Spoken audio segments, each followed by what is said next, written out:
One thing that's different about me and my firm is that I've actually been arrested. I know what it's like to eat the disgusting jail food. I know what it's like to stand in the courtroom as the accused. I know what it's like to feel judged by everyone in the room and to have felt the fear of the unknown, and I've known the shame and anxiety of having a pending criminal charge. I had a pretty rough early 20s in my life. I was arrested multiple times and I got myself in a lot of uncomfortable situations. It wasn't until I was in law school that it became clear what was going on during that previous decade of my life. In spite of my struggles through my 20s, I was able to get into Georgetown Law School. It's because I scored really high on the LSAT, that's the entrance exam. And so I was able to get into Georgetown, but when I got there, that didn't mean that I didn't have all those same struggles I had, leading up to that point. And everything was extremely difficult, and I didn't understand why. But during the summer of my 1L year, the first year of law school, I went out to California because my girlfriend's mom died. And at the wake, I met the brother-in-law, and when he shook my hand, he said, "Dear Lord, do you have acromegaly?" And I didn't know what that was. I looked confused, and he said, "Don't worry, big guy. It's a very rare medical condition. It results in people having big hands, and your hands are pretty big, but I'm just joking with you." I never heard of acromegaly, but according to me, I had grown these hands from working really hard on farms. I'd worked on these vegetable farms for years, and so I must have told 100 people, who said, "Man, your hands are big." I grew these hands doing hard work. But it turns out that, I was curious about it. I went and looked it up, and I had all these symptoms. And I went to the hospital, Georgetown Hospital, and the endocrinologist laughed at me for thinking that I had self-diagnosed myself with this rare condition. But the blood work came back. Turns out I did. I had acromegaly. That's a form of gigantism, and it's caused by a tumor on your pituitary gland. Same condition that Andre the Giant had. And coincidentally, in high school, my America Online screen name was Fezzik1982, and that's Andre the Giant's character in The Princess Bride, and I didn't discover until 15 years later that we shared this medical condition. When I got the diagnosis, I didn't connect it to all those struggles throughout my 20s. But when I got the tumor removed after my second year of law school, it was like a cloud was lifted, and I could see the world clearly, and I could understand my role in it a lot better. I was able to graduate from law school. I passed the bar the first time around, and after working with an amazing mentor at the Public Defender's Office who taught me how to try cases and taught me the benefits of a trial-centric approach, and after fighting for thousands of clients, started my law firm. And we have a mission at our law firm, and it's clear.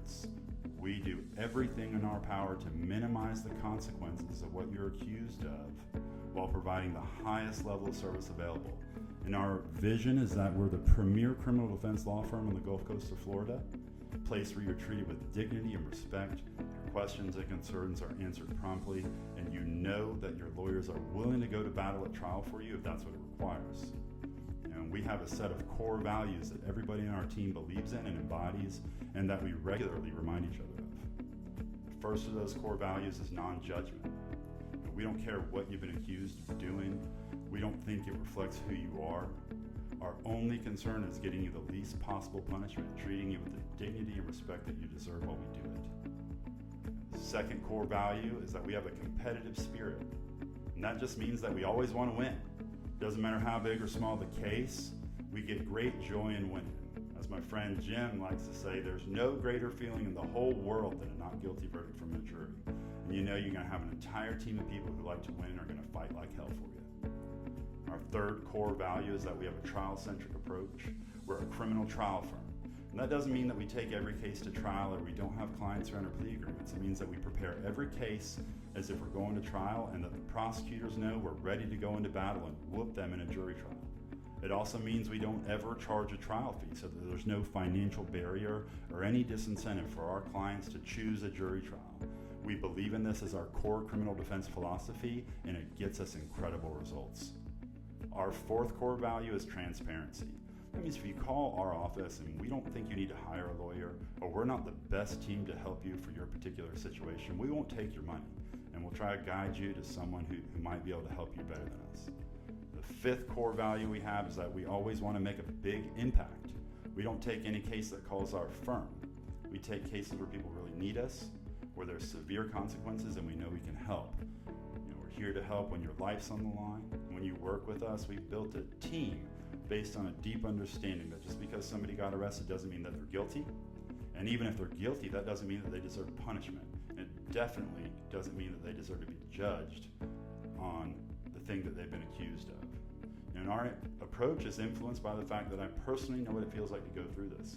And I know that most people, just like me, have circumstances often beyond their control that led them into this situation. And I want to give you some parting words. If you're starting to feel bad about this, if you think that this is going to define you or that you're not going to be able to move on from this, I just want you to remember, before I was diagnosed with acromegaly, nobody knew what was going on with me, and it just seemed like I wasn't going to go anywhere. And if anybody saw me in my mid-20s, they would never imagine where I am today.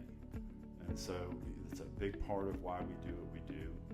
We want to help people through this time so that they can move on with their lives. I'm Joe Mitkevicius. I hope you have a great day.